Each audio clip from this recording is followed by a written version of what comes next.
તો મિત્રો ઘણા ટાઈમ પછી તમારું સ્વાગત છે આપણા એક નવા વ્લોગમાં. તો તમારું હાર્દિક વિધિ ભલાણી સ્વાગત કરે છે. તો આજે આપણે જવાનું છે રાપર. શું કરવા જવાનું છે તે તમને આગળ કઈ છેલ્લે સુધી વ્લોગમાં બન્યા રહેજો.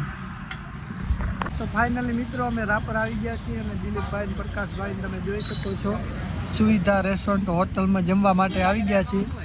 ગાડી પાર્કિંગ કરી દીધી છે અને હવે આપણે જમવા માટે જઈ રહ્યા છીએ.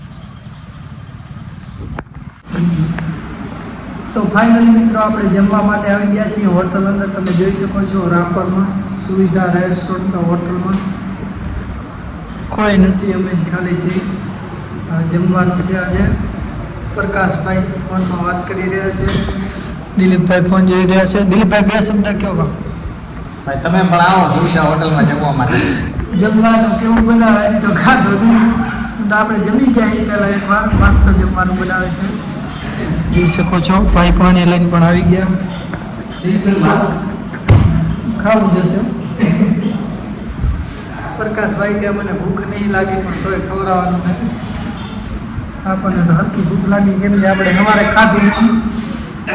આપણે કેમ કે સવારે જમ્યા નથી તો જમીને આવ્યા. પ્રકાશભાઈ ખાઈને આવ્યા છે. દિલીપભાઈ પણ ખાવામાં બાકી છે એટલે અહીંયાને ભૂખ તો લાગી છે. હજી આપણે પાછું રાપરમાં થોડુંક કામ પણ છે એટલે હવે જમીને નીકળશું. ત્યાં છેલ્લે સુધી વ્લોગમાં બન્યા રહેજો, મજા આવશે. તો ફાઇનલ મિત્રો જમવાનું આવી ગયું છે અને હવે અમે જમવા બેસી ગયા છીએ. તમે જોઈ શકો છો કાજુ કતરીનું શાક છે, રોટલી છે. દિલીપભાઈ કેવું હોય જમવાનું?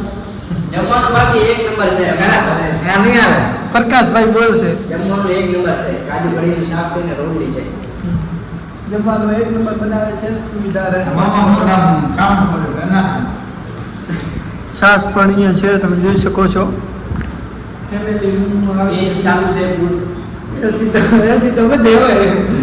એસી વાળું તો સમજ્યા આપણે કે જમવાનું બાકી એક નંબર છે. દિલીપભાઈ ચાલુ કરી નાખી. તમે દિલીપભાઈ ચાલુ કરી.